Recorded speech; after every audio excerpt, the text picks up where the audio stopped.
The chandeliers glittered like frozen stars above the grand ballroom of the Langston Hotel. The air smelled of champagne and betrayal.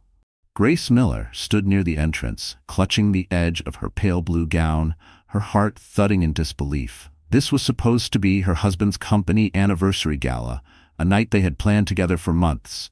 Yet somehow, she hadn't been invited, until a kind coworker whispered, "You should come. You deserve to see the truth for yourself." Her heels clicked against marble floors as she entered, 6 months pregnant and trembling. Every head turned, but not out of joy. Conversations halted, replaced by whispers slicing through the music. At the center of the stage, under a golden spotlight, stood Nathan Miller, her husband, looking every inch the triumphant millionaire. His arm wrapped possessively around a woman in a crimson silk gown. Grace blinked once, twice. The woman turned. It was Emily, her sister. Grace's world went silent. Her mind tried to reject what her eyes couldn't deny. Emily, the same sister who once held her hand through heartbreaks, now leaned in and kissed Nathan's cheek for the cameras. Reporters clapped. Nathan tapped the microphone and smiled. "Tonight," he announced, "I want to share something personal. Emily has shown me what real love means. I'm moving forward with her." A collective gasp rippled through the crowd. Grace staggered backward, a hand over her stomach. Someone whispered, "Isn't that his wife?" Another murmured, "And she's pregnant." The words spun like shards of glass in her head. Her vision blurred. Nathan's voice droned on about a future built on honesty. She almost laughed. Honesty? The man who once promised forever now flaunted her own blood as his new prize. Emily caught Grace's gaze across the room. For a brief moment, guilt flickered in her sister's eyes, then vanished. She tightened her grip on Nathan's hand. Grace's breath caught in her throat.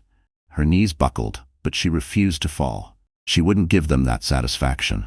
She turned to leave, her heart pounding so violently she could feel it in her ears. But then a flashbulb burst, blinding her. Reporters swarmed, cameras clicking. "Mrs. Miller, how do you feel about your husband's engagement?" someone shouted. Grace froze. The world tilted. Her stomach twisted in pain, sharp, unbearable. Her hand went to her belly as warmth flooded down her leg. Gasps erupted. Someone screamed for help. Nathan turned, his expression flickering between annoyance and shock. For one suspended moment, their eyes met. She whispered through trembling lips, "You took everything from me, even family." Then her vision faded into white noise. The last thing she saw was Emily's face, half horror, half relief, as darkness closed in. And as Grace collapsed on the marble floor beneath the glittering lights, the cameras kept flashing, capturing the moment her entire world shattered. The hospital room smelled faintly of antiseptic and loneliness. A steady beeping filled the silence, each sound dragging Grace Miller further from the nightmare she wished were a dream. When she finally opened her eyes, white light blurred her vision. Her hands instinctively moved to her stomach. The gentle curve was still there, but smaller, weaker. Panic surged through her chest. "Where's my baby?" she croaked, voice raw. A nurse hesitated, glancing toward the door. "You need to rest, Mrs. Miller. The doctor will explain." "No, tell me where my baby is." Grace struggled to sit up, but the IV line tugged at her arm. The nurse finally whispered, "There were complications. I'm so sorry." Grace's world shattered again. Her mind screamed, but no sound came out. She curled on the bed, sobbing until her body went numb. Hours blurred into days. No visitors came, no calls, only silence and the mechanical heartbeat of the monitor beside her. 3 days later, a man in a gray suit arrived. Slick hair, polite smile, the kind that practiced sympathy without feeling it. "Mrs. Miller," he said softly, "I'm Mr. Grayson. I represent your husband." Grace froze. "My husband?" He nodded, sliding a folder across the table. "Mr. Nathan Miller asked me to deliver this. It's a legal separation notice. He's also covered your medical bills and arranged for your recovery at a private facility upstate. He believes distance will help you heal." She stared at the papers. Every word sliced through her like glass. "He believes I should disappear," she whispered. Mr. Grayson didn't answer. He only sighed, closing the folder. "Mrs. Miller, I shouldn't say this, but you should know the media has been harsh. They believe your emotional instability caused the incident. Mr. Miller's PR team has released a statement, purely to protect your reputation, of course." Grace's trembling hands reached for the TV remote. The hospital channel flickered to life. News anchors discussing the tragic breakdown of Nathan Miller's marriage. Her photo appeared on screen, pale, tired, taken at the gala before she fainted. The headline read, "Wife suffers breakdown, millionaire moves on with new fiancé." Her lungs locked. Fiancé? The screen shifted to a clip of Nathan and Emily hand in hand outside a charity event. Emily's belly was just slightly rounded. The reporter smiled. Sources say Emily Carter, Nathan's longtime family friend, is expecting their first child together. Grace felt something in her chest snap. Her sister, pretending to be the one expecting love, life, and legitimacy. It was all choreographed, the cameras, the timing, the story. Nathan hadn't just replaced her, he had rewritten her. That night, when the nurse thought she was sleeping, Grace pulled the IV from her arm. She moved silently through the hallway, one hand over her stomach, feeling the faintest flutter inside. There was still life. Faint, but there. She pressed her palm tighter and whispered, "Hold on, baby, we're not done yet." Outside, snow fell thick and heavy. Grace wrapped herself in a hospital blanket, slipping out through the side door. The cold bit through her skin, but she didn't care. Each step forward was an act of defiance. She didn't know where she was going, only that she couldn't stay in a world where lies had buried her alive. Behind her, the news continued to spread, painting her as the unstable wife who lost her mind. But what no one knew was that Grace hadn't lost everything. Not yet. There was still one heartbeat that refused to give up. Snow fell like silent ashes on the edge of Portland, Maine. The small countryside clinic looked nothing like the sleek hospitals Grace had known in Boston. Its paint peeled, its windows fogged from the bitter cold. Yet inside those worn walls, Grace Miller, now calling herself Anna Morgan, breathed for the first time without fear. Dr. Samuel Hayes leaned against the doorframe, watching her try to stand. "Careful," he warned gently. "You've been through hell. Give yourself time." Grace braced her trembling hands on the metal railing. "I don't have time," she whispered. "I need to find work. I need to start over." Samuel studied her, the faintest shadow of concern behind his tired blue eyes. "You'll collapse before you get halfway to town. Sit." Reluctantly, she sank back into the chair. Her body was thin, her cheeks hollow, but her spirit glimmered with quiet defiance. The tabloids had declared her broken. Nathan and Emily's publicist had painted her as unstable. Yet here she was, alive, nameless, and breathing. "You're lucky you made it," Samuel said after a moment. "Hypothermia, blood loss, exhaustion. You shouldn't have survived the night you left the hospital." Grace smiled faintly. Maybe luck had nothing to do with it. Her hand drifted to her stomach. "Maybe I had a reason." Samuel's gaze softened. "Then you fight for that reason. But you can't do it alone. Let me help." Days melted into weeks. The clinic's rhythm became her new heartbeat, faint, steady, fragile. She worked quietly in the back, filing records, mopping floors, anything to pay her way. The nurses knew her only as Anna, the quiet woman who flinched at sudden noises and stared too long at the snow. One evening, as the wind howled outside, Samuel brought her a paper bag filled with groceries. Inside were prenatal vitamins, warm soup, and a small stuffed rabbit. "For the baby," he said. Grace blinked back tears. "You didn't have to." "I wanted to." He paused. "You're not the first person to lose everything, Anna, but I've never seen anyone hold on this fiercely." That night, lying on the narrow cot, Grace listened to the storm hammering against the windows. Her thoughts wandered to Nathan, his sharp suits, his lies polished with charm. To Emily, her laugh, once innocent, now venom in Grace's veins. She replayed the moment at the gala, the blinding cameras, the betrayal, the humiliation. Then she felt it, a flutter, small but real, deep inside her belly. Her baby moved, tears spilled down her cheeks. "You're still here," she whispered. "We made it." Months passed. Spring crept into Maine, thawing the frozen ground. Grace began teaching piano at a local community center under her new name. Her students adored her gentle patience, unaware that their soft-spoken teacher once graced charity galas beside millionaires. But peace never lasts long in stories like hers. One morning, Samuel entered the clinic holding a newspaper from Boston. His expression was grim. "You might want to sit down," he said quietly. Grace unfolded the front page. There, smiling under perfect lighting, were Nathan and Emily, arm in arm. The headline read, "Miller announces new heir, couple expecting child." Her pulse quickened. New heir? Emily wasn't due yet. Grace's stomach tightened. She felt her own baby kick inside her, as if sensing the injustice. Samuel met her eyes. "You said you left everything behind," he murmured, "but it looks like your past is coming for you." In Boston, luxury had a sound, the whisper of silk gowns against marble floors, the clink of wine glasses, the low hum of gossip. Emily Carter had learned to love that sound. She stood before a mirror in the penthouse she now shared with Nathan Miller, admiring her reflection in a gold-framed glass taller than she was.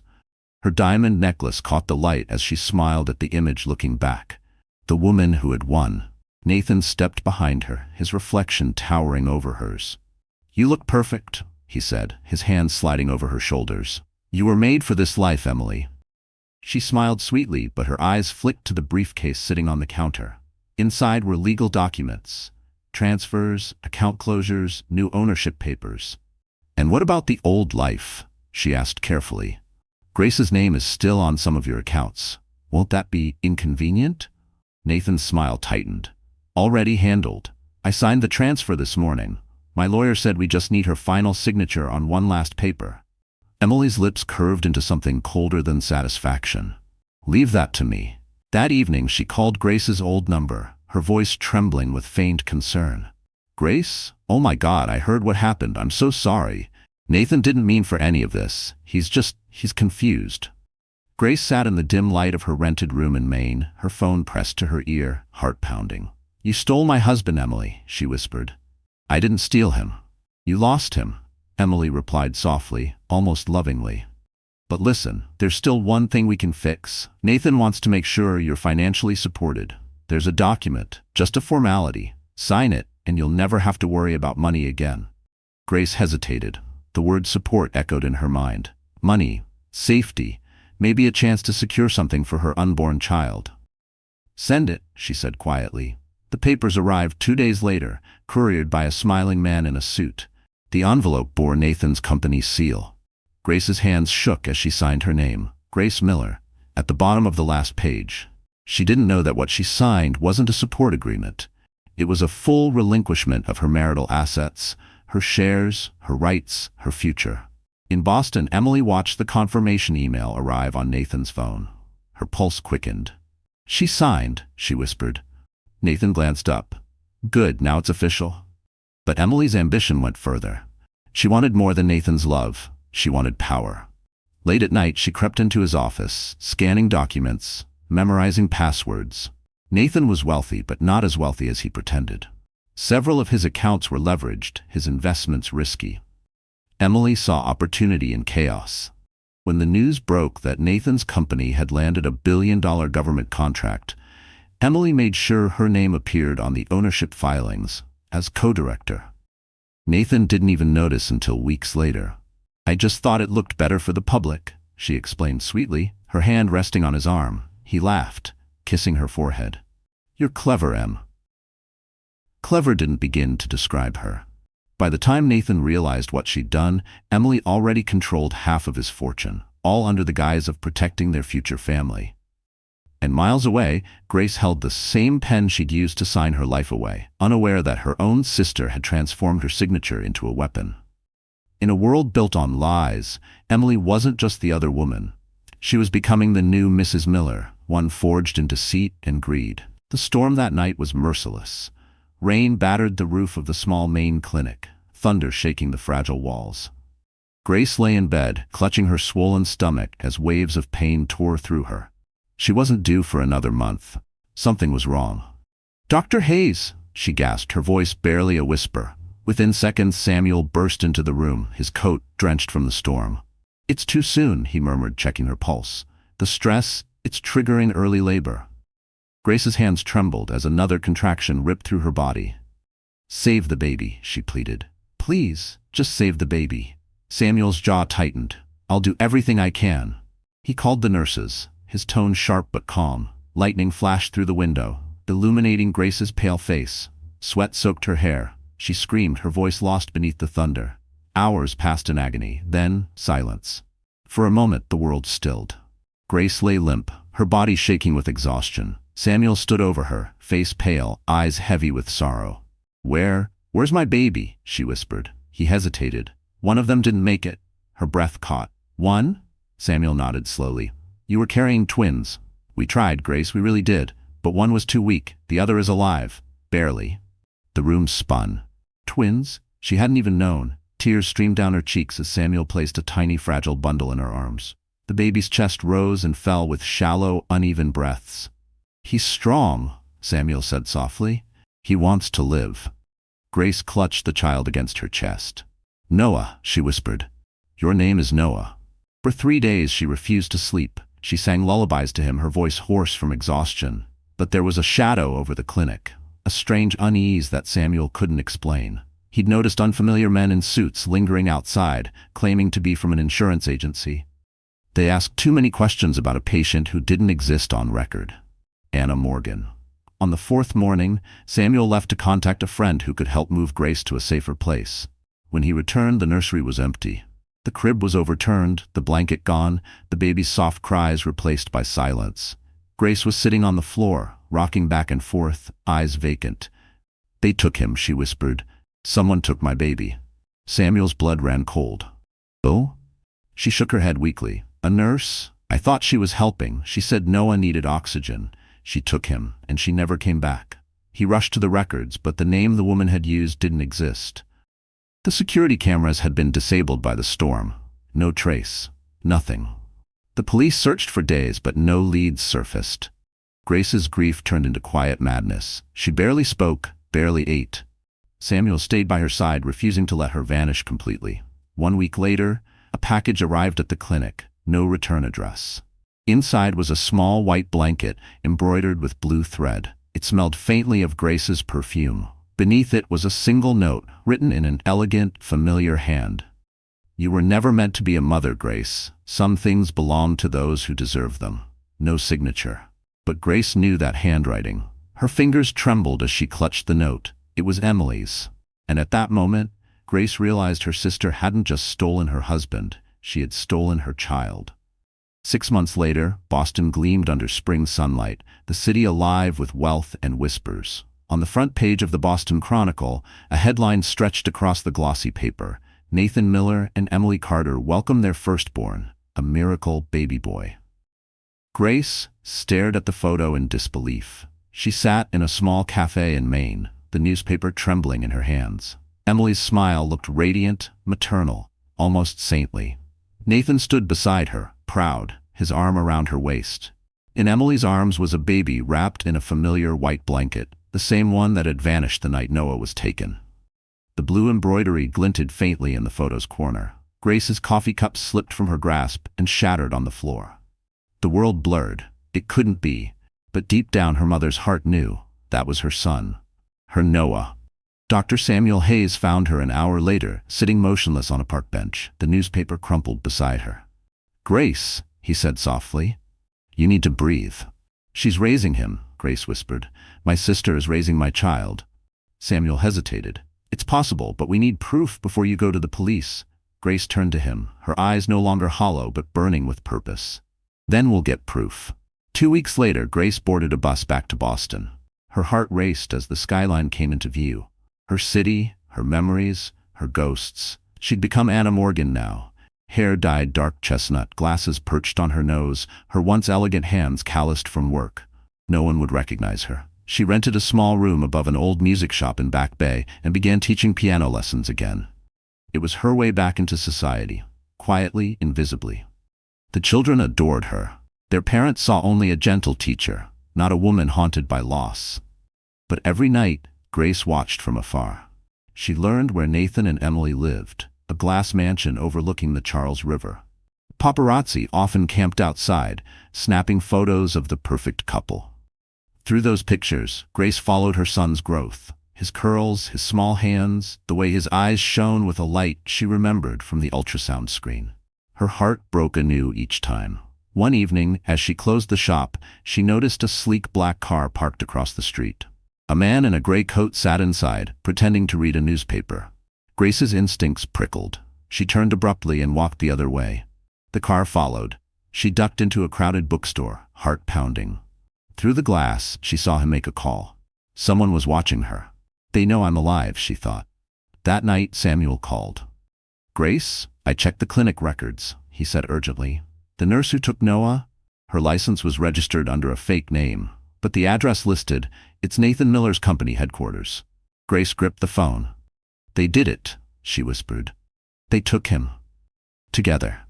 "Grace, listen to me," Samuel said. "If they find out you're alive, they'll destroy you.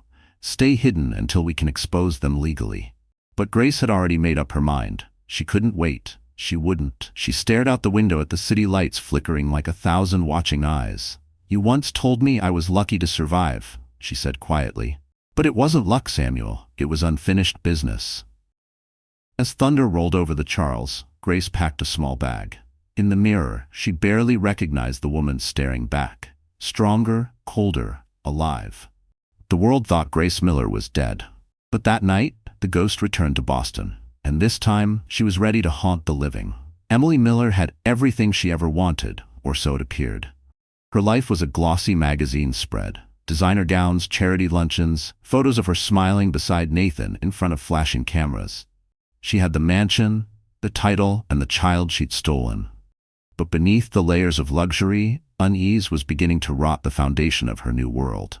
It started with the dreams.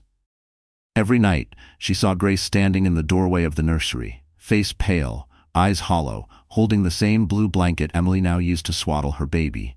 In the dream, Grace didn't speak. She only stared, her lips trembling like she was about to cry until her eyes filled with blood. Then Emily would wake, gasping, drenched in cold sweat, clutching the child to her chest. "Bad dream again?" Nathan mumbled one morning, still half asleep. She nodded weakly. She was here again. "Grace. Watching me." Nathan sighed. "Emily, she's gone. The coroner confirmed it. Maybe you should stop reading those gossip forums. They'll drive you insane." But Emily couldn't shake it. There was no body, no proof. Grace had simply vanished. Later that day, while preparing for a charity interview, Emily caught sight of herself in the mirror. For a second, she swore she saw Grace's reflection instead.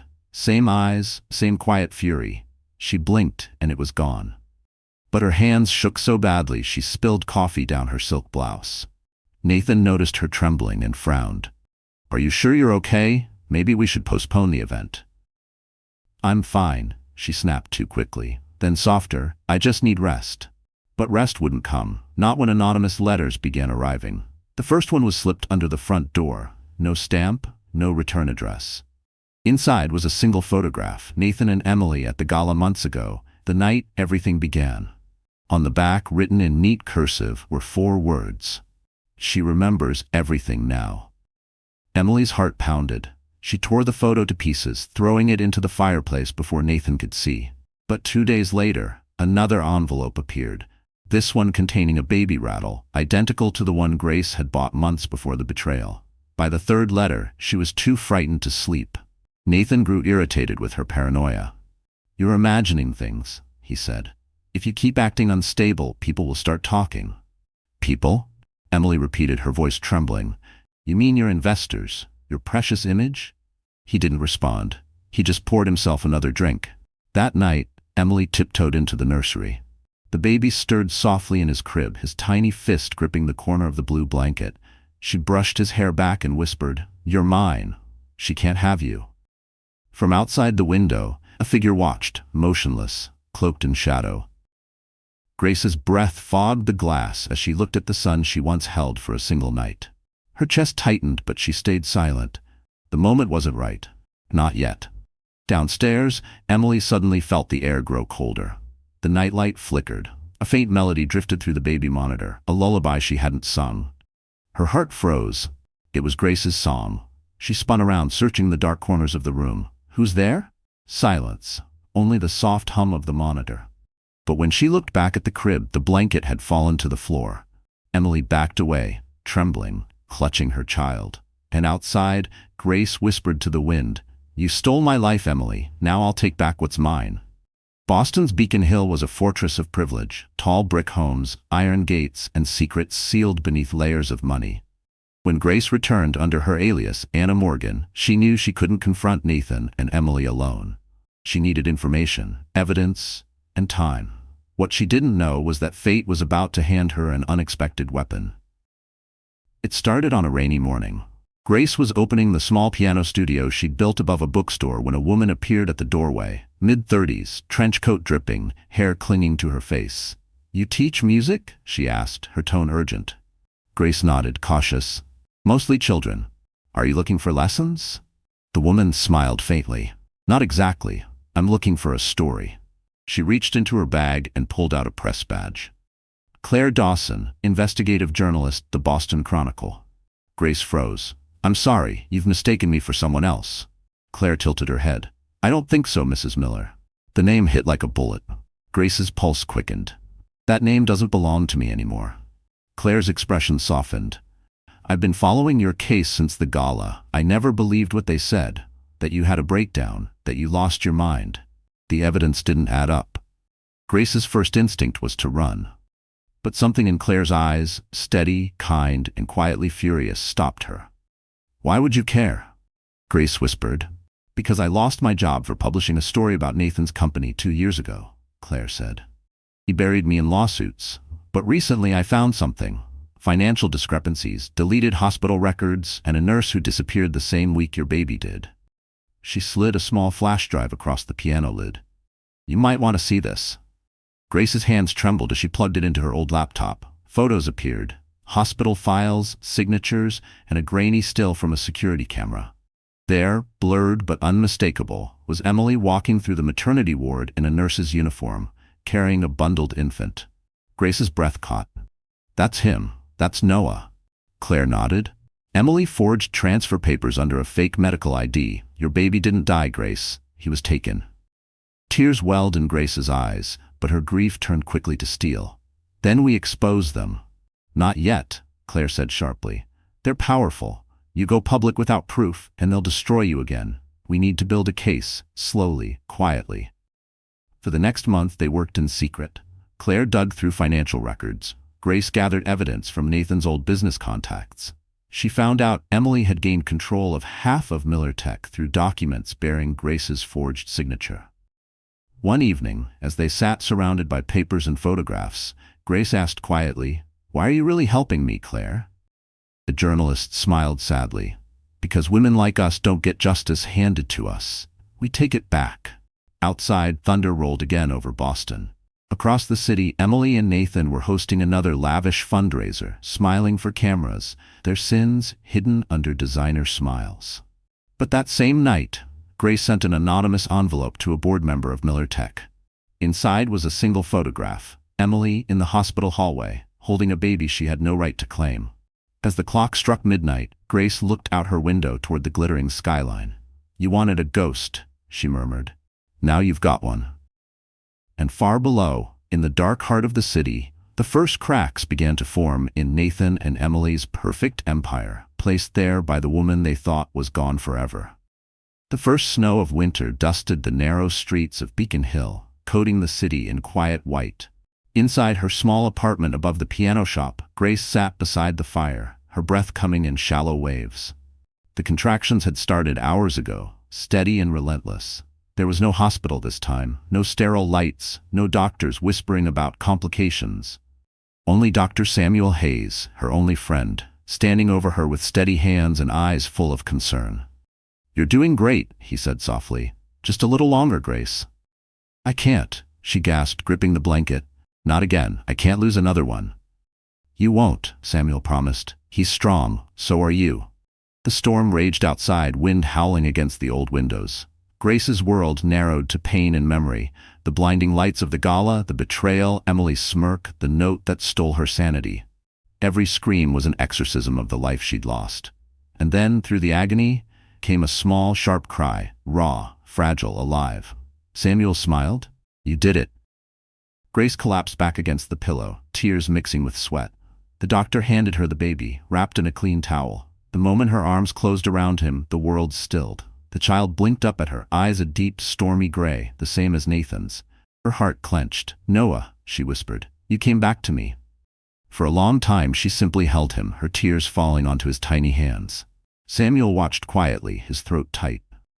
"You know what this means," he said. "They'll never stop looking if they find out." "I won't let them," Grace said fiercely. "No one will take him from me again." Days turned into weeks. Grace registered Noah under her alias, Anna Morgan, and Samuel falsified the birth certificate to protect her. But as she watched the baby grow stronger, something gnawed at her peace. His eyes, his expression, the way his tiny fingers curled when he slept. It was like seeing Nathan's ghost. Samuel noticed too. "He looks familiar," he murmured one afternoon. Grace turned away. "Don't say it." But he did. "You need to know, Grace, for your own safety." He took a DNA swab when she wasn't looking, part doctor's instinct, part dread. Weeks later, the results arrived in a plain envelope. He stared at the numbers in disbelief, his heart pounding. The child wasn't just Nathan's son. The DNA pattern showed something deeper, almost impossible. 2 samples in the system matched Noah's genetic code. One belonged to Nathan Miller, the other belonged to Emily Carter. He reread the file 3 times. Twins. The missing baby Grace thought had died, could still be alive, raised as Emily's own. That night, Samuel went to Grace's apartment. She sat by the fire, rocking Noah to sleep, humming a soft tune. When she saw his face, her smile faltered. "What is it?" "Grace," he said quietly, "there's something I need to show you." He handed her the report. Her eyes scanned the page, confusion turning to horror. "This can't be right," she whispered. "Emily's child isn't hers," Samuel finished. "He's yours. Your twins were never lost, Grace. They were divided." Grace's vision blurred as tears burned her eyes. "She stole my son and my daughter." The room fell silent except for the crackling fire. Grace pressed Noah close to her heart. The truth was too monstrous to comprehend, yet it fit every missing piece. Emily's baby, her miracle child, the one flaunted on magazine covers, was Grace's flesh and blood. And in that moment, Grace vowed that no matter the cost, she would bring her children back together, even if it meant destroying the world Nathan and Emily had built. In the marble halls of Miller Tech's headquarters, the world believed Nathan and Emily Miller were untouchable. They were the city's golden couple, the visionary CEO and his glamorous wife, gracing magazine covers, smiling for cameras, hosting galas that cost more than most homes. But beneath the glimmer of perfection, cracks were beginning to show. Emily hadn't slept in days. The anonymous letters had stopped, but the silence was worse. It felt like the pause before a storm. And lately, Nathan had grown distant, his temper short, his eyes filled with suspicion. One evening, as Emily walked into his office, she saw him on a call, voice low and sharp.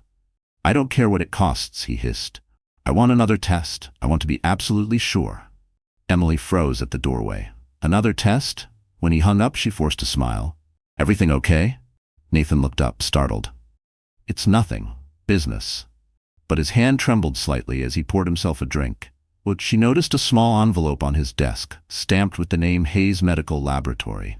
A chill crawled up her spine. That night, when Nathan fell asleep, Emily slipped into his study. Her hands shook as she opened the envelope. Inside was a DNA report. The words blurred through her tears as she read the results. Probability of paternity, 0%. Her heart stopped. The test claimed that Nathan was not the biological father of the baby she called her own. The baby she'd stolen. She staggered back, gripping the desk for balance. "No," she whispered. "That's impossible." But it wasn't. She knew what she'd done, how she'd arranged for Grace's newborn to be switched during those chaotic hours at the clinic. She thought she covered every trace. So how could the results be wrong? Unless someone had tampered with them. The next morning, Nathan confronted her. "Who's the father, Emily?" His voice was low, dangerous. Her breath hitched. "Nathan, I swear. Don't lie to me." He slammed the paper onto the table. "Do you know what this does to me? To my company?" Tears streamed down her face, but behind them burned panic. Someone was manipulating the truth. Someone wanted to destroy her. That someone was Grace. Through Samuel's connections, Grace had learned that Nathan was planning a private DNA test. She'd bribed a lab technician to swap the results before Nathan ever saw them. The false report was bait, a trap meant to turn Nathan and Emily against each other. And it worked. Within days, the tabloids were buzzing with rumors of tension between the Millers. Emily stopped attending public events. Nathan moved into the guest wing of their mansion. The gossip pages speculated about infidelity, secret affairs, and hidden children. From her small apartment, Grace watched it unfold on TV. She didn't smile. Revenge wasn't sweet. It was heavy, slow, and cold. But necessary. "Are you sure you want to keep going?" Samuel asked. If they fall, they'll drag you down too. Grace stared at the flickering screen. They took my children, Samuel. I'll burn the world before I let them win. Meanwhile, Nathan ordered a second test, this time through a private investigator. Emily, desperate, intercepted the courier and replaced the samples again. But this time she made a fatal mistake. She mixed up the vials. A week later, Nathan received the results. They confirmed that his DNA matched not with Emily's child, but with another baby entirely, one registered under the name Noah Morgan. Nathan's hand trembled as he read it. "Who is Noah Morgan?" he whispered. And just like that, the trap snapped shut. Because now the man who had betrayed Grace was about to discover that the child he abandoned was truly his own. The morning Nathan Miller's empire began to crumble, Boston woke to the sound of breaking news. The stock ticker for Miller Tech flashed red across every financial screen. SEC investigates Miller Holdings for fraud and embezzlement. In his glass office overlooking the skyline, Nathan gripped the edge of his desk as reporters swarmed the street below. His assistant's voice quivered through the intercom. "Sir, the board wants an emergency meeting in 30 minutes. Nathan didn't answer. His hands were shaking, his pulse pounding behind his eyes. He'd built his fortune on control, on always being the smartest man in the room. Now it felt like someone had pulled the floor from under him. Emily burst into the office, her designer heels clicking like gunshots. "Nathan, what's happening?"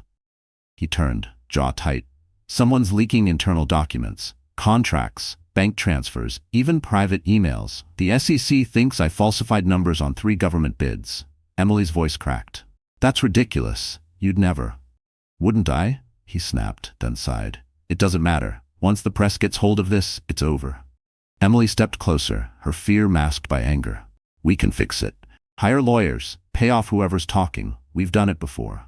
Nathan's expression hardened. "Not this time. Whoever did this knows too much." That afternoon, the board meeting turned into an execution. 12 men and women sat across the table, their eyes cold. "Mr. Miller," the chairman said, "the evidence is overwhelming. Offshore accounts, falsified signatures, unreported assets tied to your wife's name."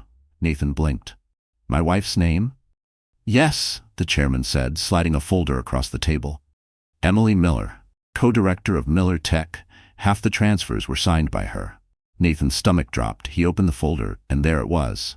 Emily's signature, repeated across dozens of illegal documents. When he confronted her later that night, Emily stood at the top of the marble staircase, her baby in her arms. "You think I did this?" she scoffed. "Your name is on the files, Emily. Millions in transfers to unregistered accounts." Her face paled. "I didn't, Nathan, I swear. I didn't touch those papers." "Then who did?" he shouted. "You're the only one with access?" She froze, her mind racing. Grace, could it be? Meanwhile, across town, that Grace watched the news unfold from the dim light of her apartment. Miller Tech in crisis. Board votes to suspend CEO. A quiet satisfaction pulsed through her chest, but so did guilt. She hadn't caused the fraud, but her plan to expose them had set the dominoes falling. Samuel entered the room, holding a manila envelope. "You need to see this," he said. Inside were copies of the leaked files, the same ones destroying Nathan's career. "Where did these come from?" she asked. "An anonymous email," Samuel said. "But look at the metadata." Grace scanned the code, her breath catching. The documents had been sent from a computer inside Miller Tech's own penthouse office. "Emily's. She's trying to save herself," Grace whispered, throwing Nathan to the wolves. By midnight, Nathan's name was trending across every platform. Investors pulled out, clients vanished, and federal agents circled like vultures. Emily tried to call him, but he ignored every ring. He sat alone in the dark, whiskey glass trembling in his hand, the city lights blurring into a sea of gold and guilt. For the first time in his life, he realized he was no longer the hunter. He was the prey. And somewhere out there, the woman he'd betrayed was watching, waiting for the moment his empire would finally collapse. The storm outside mirrored the chaos inside Grace's chest. Wind rattled the old windows of her apartment, thunder rolled above, and the sound of Noah's breathing, soft, rhythmic, was the only thing grounding her to reality. She sat at the kitchen table, exhaustion written across her face. She thought she had seen every cruelty fate could offer. She was wrong. A knock broke through the storm. 3 slow, deliberate taps. Grace froze, heart hammering. It was nearly midnight. She hesitated, then opened the door a crack. No one was there. Only a white envelope on the floor, the rain beginning to soak it through. Her name wasn't written on it, but on the back, in elegant handwriting, were 4 haunting words: "Your daughter is alive." The world tilted. Her hands trembled as she shut the door and tore the envelope open. Inside was a single photograph, grainy, slightly faded. A small girl, maybe 7 months old, wrapped in a familiar pink blanket embroidered with tiny gold stars. The same blanket Grace had bought before everything fell apart. She gasped, pressing the photo to her chest. "My baby," she whispered. Samuel arrived minutes later, having heard her panic over the phone. When he saw the photo, his expression darkened. "Where did this come from?" "The door," Grace said. "Someone left it there?" He studied it closely. The child's healthy, clean clothes, well fed. Whoever sent this wanted you to know she's safe. Grace wiped her tears. "Safe? She's being raised by the people who destroyed my life." She turned to the window, her reflection fractured in the glass. "I have to get her back." Samuel placed a hand on her shoulder. "Grace, think carefully. If you go after them now, they'll bury you. We need proof: birth certificates, DNA, custody records." She shook her head violently. "I can't wait for proof. She's mine." Samuel hesitated, then sighed. "If you're going to do this, you'll need help. And there's one person who might still owe me a favor." The next morning, Grace met a man named Julian Vega, a retired private investigator with a scar that ran from his temple to his jaw. He listened to her story in silence, then nodded slowly. "I've seen worse. You want the truth? I'll find it." Within days, Julian returned with photographs. Emily and Nathan at a private family estate in the Berkshires. Emily pushing a stroller. Inside it, Grace's daughter. "She calls her Lila," Julian said. "No one outside the household knows she isn't theirs. Birth records list Emily as the mother." Grace's knees buckled. "She took everything," she whispered. "My husband, my name, my children." Julian handed her another photo. Emily and Nathan arguing on the front steps. Emily's face twisted with rage, Nathan's with confusion. "The marriage is cracking," Julian said. "You may not have to fight alone much longer." That night, Grace stood by Noah's crib, brushing a hand through his curls. "You have a sister," she murmured, "and I'll bring her home. I promise." Across the city, Emily paced her bedroom. The same photo of the little girl lying on her dresser. She didn't know who sent it either. But the message beneath it chilled her blood. "You can't keep her forever." Emily looked out the window, sensing eyes in the darkness. And in that moment, both sisters realized the same secret was tearing them apart. But someone else was pulling the strings. Someone who knew the whole truth and wasn't finished yet. The wind screamed across the Charles River as Grace's car crept up the winding driveway toward the Miller's mansion. Headlights cut through the darkness, glinting off the iron gates that once symbolized power and now felt like prison bars. Inside, her pulse thundered. This was it. Months of silence, grief, and anger had led to this night. She was done hiding. Samuel's voice echoed in her mind. "Don't go alone. Wait for me." But she couldn't wait. The photograph of her daughter burned in her pocket like a heartbeat. She parked behind the line of hedges, slipped out, and climbed over the gate. The snow was deep, muffling her footsteps. The mansion glowed with soft yellow light. She could see shadows moving inside. Emily's silhouette, pacing by the window, a glass of wine in her hand. Grace's breath clouded in the air. Every step closer made her chest tighten with fury and fear. She didn't have a plan, just a mother's instinct and a heart full of fire. Inside, Emily turned as the door creaked open. At first she thought it was the wind. Then she saw her. Grace. The name fell from Emily's lips like a ghost escaping. Her glass slipped from her hand, shattering across the floor. Grace stood in the doorway, drenched in snow, eyes burning. "Hello, sister?" Emily stumbled backward. "You're supposed to be dead. Maybe you should have made sure." They stared at each other, two halves of the same tragedy. For a moment, neither spoke. The ticking of the grandfather clock filled the silence. Emily's voice trembled. "You shouldn't be here. Nathan will be home any minute." "I don't care," Grace interrupted. "Where's my daughter?" Emily's jaw tightened. "She's my daughter now. You forfeited that right when you walked away." Grace stepped closer, her voice low and shaking. "You stole her, Emily. You stole everything." Emily's composure cracked. "You think you were the only one suffering? I lived in your shadow my entire life. You had the husband, the respect, the perfect image. And me? I was invisible. Grace's laugh was hollow. So you destroyed me? Is that how you finally felt seen? Tears spilled down Emily's cheeks. You don't understand. Nathan was never yours. He came to me first, years before you married him. You just got lucky. The words hit like a blade. Grace's world tilted, fury boiling to the surface. You're lying. Emily smirked through her tears. Ask him. Before Grace could respond, a cry echoed from upstairs. A baby's cry. Grace's heart lurched. Without thinking, she ran toward the staircase. Grace! Don't! Emily shouted, chasing after her. At the top landing, Grace spotted the nursery door slightly ajar. She pushed it open and froze. Inside the crib, a little girl slept peacefully beneath a pink blanket embroidered with gold stars. Grace's hand shook as she reached out, her fingertips grazing the fabric. Behind her, Emily screamed, "Don't touch her!" and lunged. The two women collided, the force knocking a lamp to the floor. Glass shattered, flames leapt from the fallen candlewick to the rug. They struggled, screaming, years of betrayal bursting out in raw chaos. Emily shoved Grace backward, but slipped on the glass. Her heel caught the edge of the stairway. For a moment, time froze. The two sisters locked eyes, one in shock, the other in horror. Then Emily fell. The crash echoed through the mansion. Grace staggered down the steps, trembling. Emily lay motionless at the bottom, blood blooming beneath her head like a dark halo. From the nursery, the baby's wail pierced the silence. Grace looked up the staircase, tears streaming. "I'm sorry," she whispered. And as sirens wailed in the distance, Grace realized that in taking back her child, she might have just destroyed what was left of her soul. The echo of the fall never left Grace's ears. For days after that night, it replayed endlessly. The scream, the thud, the silence. Emily had survived, but barely. When the police burst into the mansion, Grace was still standing beside the crib, her hands shaking, her dress stained with soot from the fire that had nearly consumed the nursery. The officers shouted commands she barely heard. They pulled her away from the baby, cuffed her wrists, and read her rights. Grace didn't resist. She couldn't. Her body felt hollow, her heart already broken.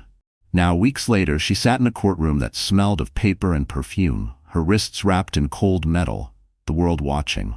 The media had turned her into a monster. Jealous ex-wife attacks sister, attempts kidnapping.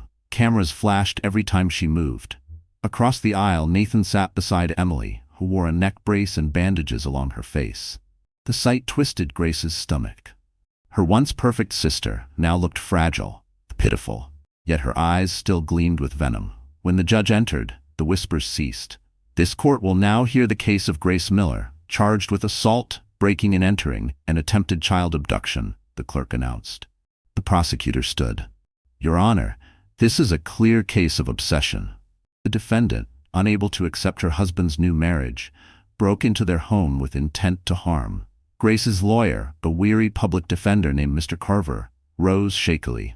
Your Honor, my client's actions were driven by desperation, not malice. She believed her child, presumed dead, was alive and being kept from her. A murmur rippled through the courtroom. Grace lowered her gaze. Then the door opened and Nathan took the stand. He looked thinner, older.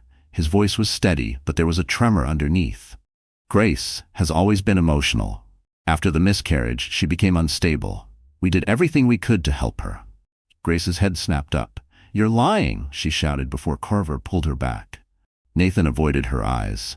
When she showed up that night, Emily was terrified. She pushed past security, screaming about a stolen child. We tried to calm her, but she attacked Emily. The fall was an accident, yes, but Grace caused it. Grace's chest constricted. She wanted to scream that the baby upstairs was hers, that Emily had stolen everything. But without proof, her words meant nothing. Then Emily was called to testify. She limped to the stand, a picture of frail victimhood. The courtroom held its breath as she spoke in a soft, trembling voice. Grace was my sister. I loved her. I never wanted any of this, but she wouldn't let go of the past. I woke up and saw her standing over my baby's crib. I thought she was going to hurt him. Tears streamed down her cheeks. Perfect, rehearsed tears. The jury shifted uneasily. Grace's lawyer whispered, "Don't react. Let me handle it." But she couldn't stay silent. "You're lying, Emily," she cried. "That baby is mine. You stole her from me." Gasps filled the courtroom. The judge slammed his gavel. "Order. Mrs. Miller, one more outburst and I'll hold you in contempt." Grace sank back into her chair, trembling. The walls seemed to close in. Every eye judged her. Every whisper condemned her. Across the room, Emily pressed her bandaged hand to her chest, feigning heartbreak. Nathan reached over, squeezing her fingers. That image, his hand on Emily's, burned itself into Grace's mind. And as the gavel struck again, declaring a recess, Grace realized she wasn't just losing her freedom, she was losing her truth. The real fight hadn't even begun. The courtroom emptied slowly after the recess, reporters buzzing like flies. Grace sat alone at the defense table, wrists resting on cold wood, her thoughts a blur of panic and disbelief. How could the truth sound so false? How could lies look so perfect when spoken by the people she once called family? Her lawyer, Mr. Carver, rubbed his temples. Grace, we're outnumbered. Without concrete proof, the jury's going to believe their story. Grace shook her head weakly. There is proof. There has to be. Emily forged everything. My signature, my child's papers, the hospital records. Carver sighed. We've looked everywhere. The hospital system's been wiped clean. It's like someone deleted every trace of you. Grace's mind reeled. Samuel. Maybe Samuel still has something. Before Carver could respond, a voice called from the doorway. Or maybe I do. Both turned. Standing there was Claire Dawson, the journalist who had helped Grace months earlier, her trench coat damp from the rain, her eyes fierce. She held up a small silver flash drive. Grace's heart skipped. Claire? What is that? Everything, Claire said simply. Hospital security footage, lab transfers, even the nurse's fake credentials. The problem is, the files are encrypted. I can't open them. Mr. Carver frowned. Where did you get it? Claire hesitated. An anonymous drop-off, left in my mailbox this morning. No note, just this. Grace felt the faintest glimmer of hope. Someone wants the truth out. Maybe, Claire said, or maybe someone wants to watch you burn when you try. The judge's gavel signaled the trial's continuation, but Grace's mind was already elsewhere. She needed that drive decrypted, and she knew only one man who could do it. That night, after being escorted back to the detention center, she requested one phone call. When Samuel answered, her voice trembled. I need you to get this to someone. Fast. By morning, Samuel was already on it. He took the flash drive to an old college friend, an IT specialist who owed him favors. For hours, the man worked, his fingers flying over the keyboard until finally, a single folder opened. Samuel's stomach turned. Inside were dozens of videos, hospital surveillance footage, time-stamped the night Grace gave birth. One clip showed Emily entering the maternity ward in disguise. Another showed her leaving hours later, cradling an infant wrapped in a pink blanket. There was more. Audio recordings, signed documents, even Nathan's name listed under restricted patient access. Samuel burned the files onto a new drive and headed straight to the courthouse. Inside, the prosecution was finishing its argument. The jury looked convinced. The judge looked ready to rule. Grace sat still, her pulse barely steady, when the doors burst open. Samuel strode in, rainwater dripping from his coat. Your Honor, he said breathlessly, I have new evidence that changes everything. The courtroom erupted in murmurs. Nathan's face went pale. Emily's fingers gripped the table so tightly her knuckles whitened. The judge frowned. Mr. Hayes, you are not part of this case. Then make me part of it, Samuel interrupted. Because this, he held up the flash drive, proves that Grace Miller isn't the criminal. She's the victim. Emily's mask cracked for the first time. That's a lie, she screamed. He's lying. But the panic in her voice was louder than her denial. Grace met her sister's eyes for the first time in weeks. For the first time, Emily looked afraid. And as the judge ordered the drive to be entered into evidence, Grace felt something she hadn't felt in years: hope. Because sometimes salvation doesn't come from saints. It comes from ghosts who refuse to stay buried. The courtroom was silent, except for the soft hum of the overhead lights. Everyone's eyes were fixed on the projection screen, where Dr. Samuel Hayes stood ready to present the evidence that could shatter the lies once and for all. Grace's heart pounded so loudly she could barely hear the judge's voice authorizing the display of new evidence. Dr. Hayes, the judge said, you may proceed. Samuel nodded, his face pale but resolute. Your Honor, these files come directly from the hospital where Mrs. Grace Miller, then under the alias Anna Morgan, was admitted the night of her childbirth. The footage you're about to see was hidden in the hospital's deleted archives. It has since been verified for authenticity. The lights dimmed. The video flickered to life. On screen, the grainy black and white security footage showed a hospital corridor. A figure appeared, Emily Carter, wearing scrubs, her face partially covered by a mask. She looked over her shoulder before slipping into the maternity ward. Minutes later, she exited carrying a small bundle wrapped in a pink blanket. Gasps filled the room. Nathan's jaw clenched. Emily's face went white. Samuel continued, "Your Honor, that baby was registered under Emily Carter's name hours later. But DNA results tell a different story." He lifted a sealed envelope. "The court has already authorized this test. Both children, one raised by Grace under the name Noah and the other raised by Emily as Lila, share a 99.98% genetic match as siblings, twins. And the biological parents," he paused, letting the words hang like a thunderclap, "are Grace Miller and Nathan Miller." A ripple of shock moved through the courtroom. Nathan's hand gripped the edge of the table. "That's impossible," he muttered. Samuel looked directly at him. "It's not. You can read the results yourself." The judge motioned for the bailiff to hand the papers to Nathan. He unfolded them with trembling fingers.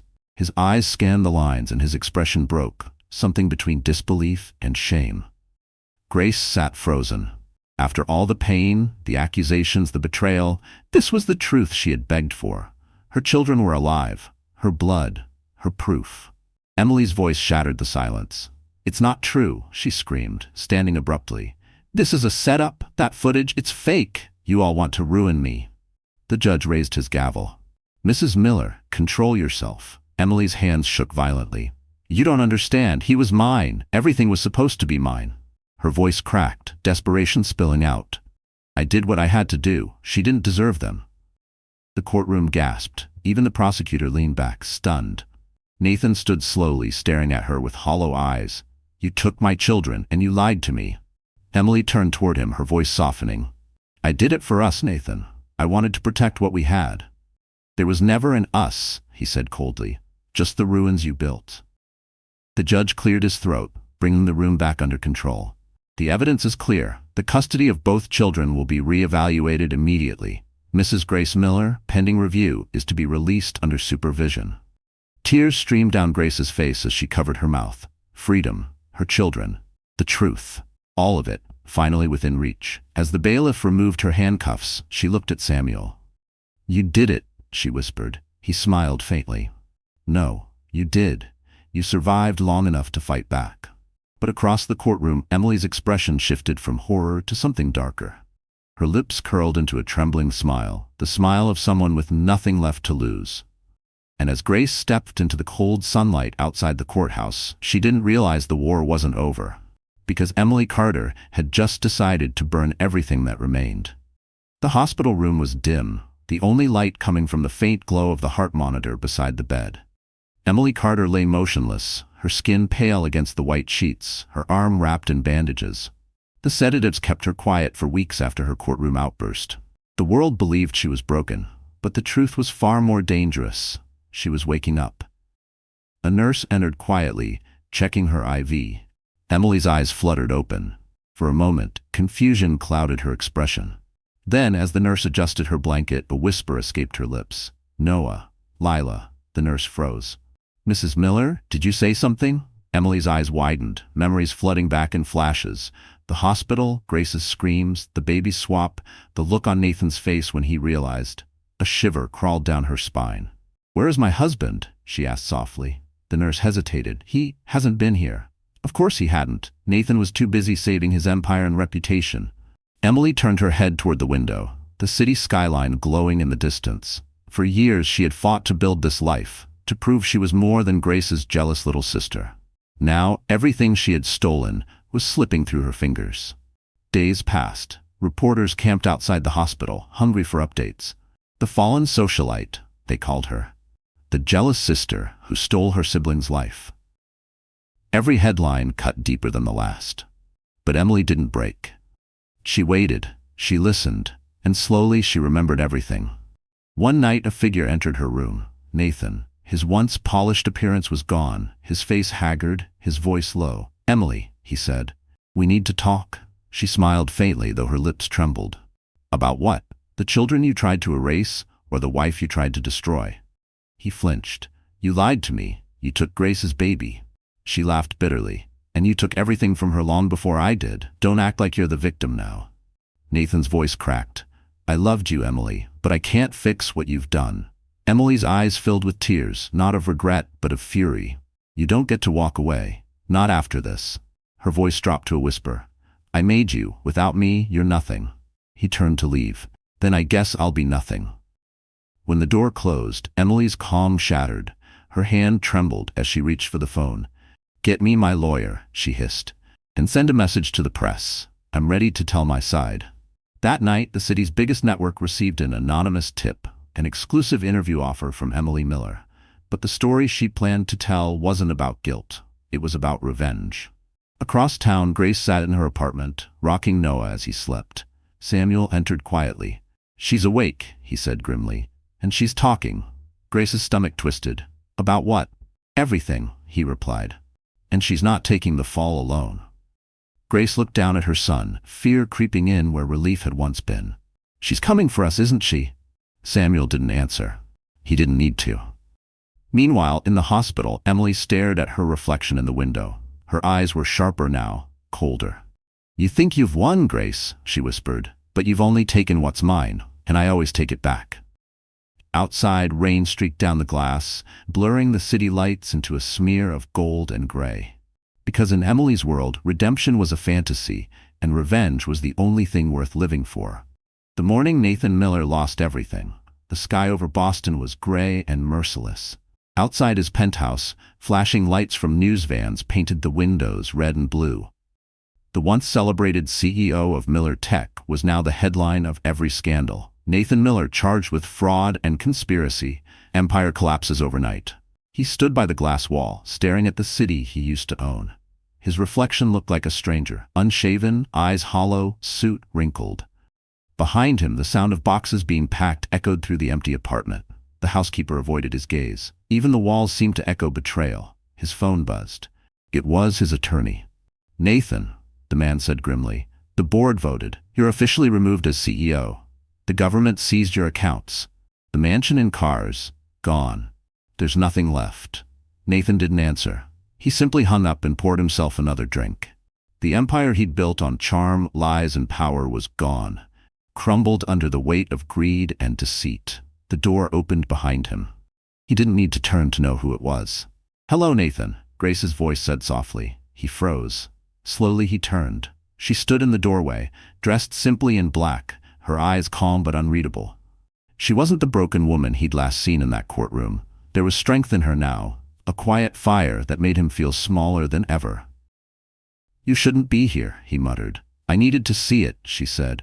"I needed to see what it looks like when karma finally comes home." Nathan gave a bitter laugh. "So you came to enjoy the show?" "No," Grace replied. "I came to end it." She walked to the window beside him. "You took everything from me. My name, my peace, my family. But I don't hate you anymore, Nathan. I pity you." He looked at her, eyes glassy. "You think I wanted any of this? You think I planned to destroy you?" "You didn't have to plan it," she said coldly. "You just had to be who you are." He swallowed hard, his voice breaking. "Emily's gone. She disappeared last night, took the baby and vanished. The police can't find her." Grace's breath hitched. "She has Lila?" He nodded, defeated. "And she blames me for everything." Grace turned toward him, anger flaring again. "You let her steal my children, Nathan. You let her destroy our lives." He pressed a shaking hand to his face. I know, Grace, but I'm done running. I told my lawyers to transfer what's left of my assets into a trust, under your name, for the kids." She blinked, unsure if she heard him right. "Why?" Nathan's lips trembled.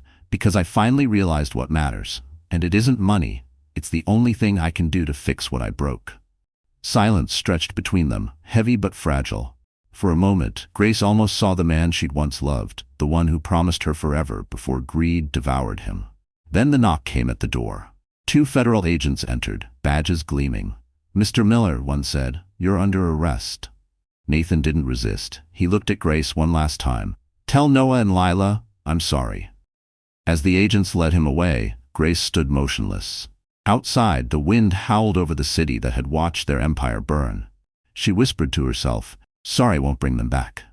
Still, deep down, she felt something strange, closure. Because for the first time in years, Grace Miller wasn't the victim anymore. She was the survivor standing over the ashes of the man who once thought he owned the world. The courthouse buzzed like a hornet's nest. Reporters filled the corridors, cameras flashing as the most sensational case in Boston's memory reached its final day. The sign on the heavy oak doors read, "The State versus Emily Carter Miller." Grace stood in the hallway, her palms cold, her stomach twisted in knots. Months of silence and waiting had brought her here, to the same room where she had once been humiliated, accused, and broken. But this time, she wasn't the defendant. She was the witness. Beside her, Dr. Samuel Hayes gave a reassuring nod. "Remember, Grace," he whispered, "you don't have to prove you're strong. You already did that. Just tell the truth." Inside, the judge's gavel echoed. Emily sat at the defense table, her once glamorous appearance replaced by sharp edges and hollow eyes. Gone were the designer dresses and practiced smiles. In their place stood a woman who had lost everything and still refused to admit it. Nathan wasn't there. He was already serving his sentence for fraud, stripped of wealth and dignity. His absence hung in the air like a ghost neither sister wanted to acknowledge. The prosecutor began. "Your Honor, today we present final evidence proving that Emily Carter Miller falsified hospital documents, kidnapped a newborn, and conspired to defame her sister, Grace Miller." A collective gasp rippled through the spectators. Emily shifted uncomfortably, her jaw clenched. Her lawyer rose quickly. "Your Honor, my client was suffering from mental instability following childbirth. She was not in control of her actions." The prosecutor raised an eyebrow. "Yet she was stable enough to forge legal contracts, steal medical files, and launder millions under her husband's name." The judge leaned forward. "Proceed." When Grace was called to the stand, the room fell silent. She took a deep breath, her hands trembling slightly as she placed them on the Bible. "Do you swear to tell the truth, the whole truth, and nothing but the truth?" "I do." As she began to speak, the years of pain unfolded like an open wound. She told them everything, from the night of the gala, to the loss of her children, to Emily's betrayal, and the lies that followed. Each word was steady, every tear controlled. By the time she finished, the courtroom was silent except for the faint scratching of pens. Then the prosecutor played the video, the same hospital footage Samuel had recovered. The screen flickered, and there it was again. Emily, disguised in scrubs, cradling the stolen baby. Emily buried her face in her hands. "I didn't mean to hurt her," she sobbed. "I just wanted what she had." Grace closed her eyes. "You didn't want what I had, Emily," she said softly. "You wanted to be me, but you never understood that love isn't something you steal." The judge's gavel struck once, sharp and final. "This court finds Emily Carter Miller guilty on all counts: fraud, kidnapping, and perjury. Sentencing will be immediate." Gasps echoed through the room. Emily broke down, her shoulders shaking as officers moved in. She looked up at Grace one last time, tears streaming. "You win," she whispered. Grace shook her head. "No, Emily, nobody wins here." As Emily was led away, Grace's knees nearly buckled. Samuel caught her arm. "It's over," he murmured. But as Grace looked around the room, the same one where her life had once ended, she realized it wasn't just over. It was reborn. Outside, the press swarmed her for comments, cameras flashing. She held Noah in her arms, sunlight spilling across her face. "What happens now, Mrs. Miller?" a reporter shouted. Grace smiled faintly. "Now," she said, "now I start again." And with that, the woman once buried by betrayal walked out of the courthouse into the light, free, whole, and finally, truly alive. 8 months later, the snow had melted from the streets of Boston. The city was alive again, fresh, green, and breathing. A poster hung outside Symphony Hall, a night of hope, charity gala for women's recovery. At the bottom of the program, one name shone in gold: Grace Miller, director and performer. Inside, the grand hall glimmered under soft light. Guests filled every seat, murmuring with anticipation. Grace stood backstage, smoothing the folds of her elegant silver gown. She felt her heart beating fast, not from fear, but from peace. It had been years since she'd stood before a crowd without shame or sorrow clinging to her. Tonight was different. Tonight was hers. Dr. Samuel Hayes approached, a proud smile touching his face. "You ready?" Grace nodded. "More than ever." "You know," he said, "I never thought I'd see the day you'd be headlining at Symphony Hall instead of sitting in a courtroom." Grace laughed softly. "Neither did I." She turned toward the stage, hearing the applause start to fade. But I guess life's best music comes after the silence. As she stepped into the spotlight, the audience rose to its feet. Cameras flashed. Grace took her place at the piano, her fingers hovering above the keys. For a long moment, she simply breathed. Then she began to play. The melody was gentle at first, fragile, like memory. It was the same lullaby she'd once sung to Noah when they were hiding in Maine. But now it grew stronger, layered with something triumphant. The room fell utterly still. People wept silently in their seats. In the front row sat Nathan Miller, thin, subdued, released early for good behavior. He had come quietly, avoiding attention. His hands trembled as he watched her, the woman he had broken, now unshakable. When the final note faded, Grace rose. The audience erupted into applause. Cameras captured her smile, the kind that came from surviving, not pretending. After the concert, she found Nathan waiting in the corridor. His voice was low. "You were incredible." She studied him. His once perfect suit was replaced by something modest. His arrogance was gone. "I didn't do it for applause," she said gently. "I did it to remind myself who I am." Nathan nodded slowly. "I know I can't undo what I did, but I wanted you to have this." He handed her a small envelope. Inside was a letter of confession, signed and notarized, detailing every lie, every fraud, every crime he'd hidden to protect Emily.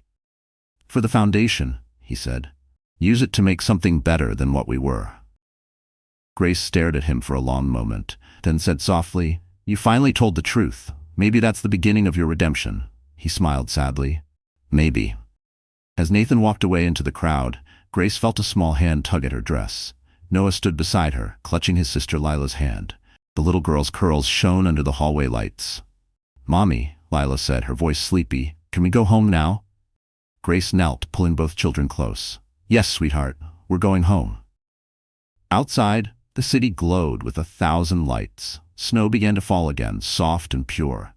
Grace looked up at the sky, then down at the two small faces beside her, the proof that love had survived the ruins.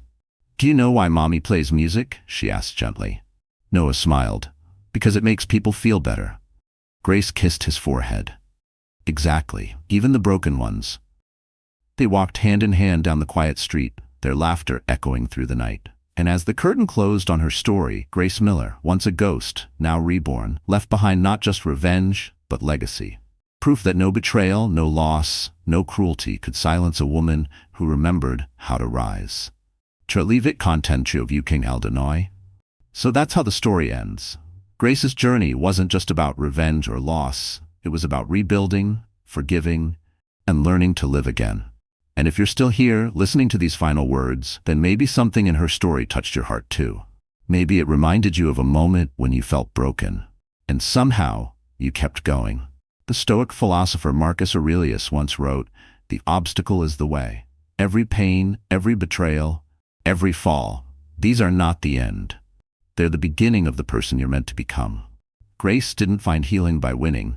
She found it by letting go. By realizing that peace isn't something given by others, it's something you build within yourself. So if you've ever been hurt, if you've ever lost something you thought you couldn't live without, remember, you're still here. And that means your story isn't over. If this story spoke to you, please like the video, share it with someone who needs a little hope tonight, and don't forget to subscribe. Because here, we don't just tell stories, we remind each other that even after the darkest nights, the light always returns.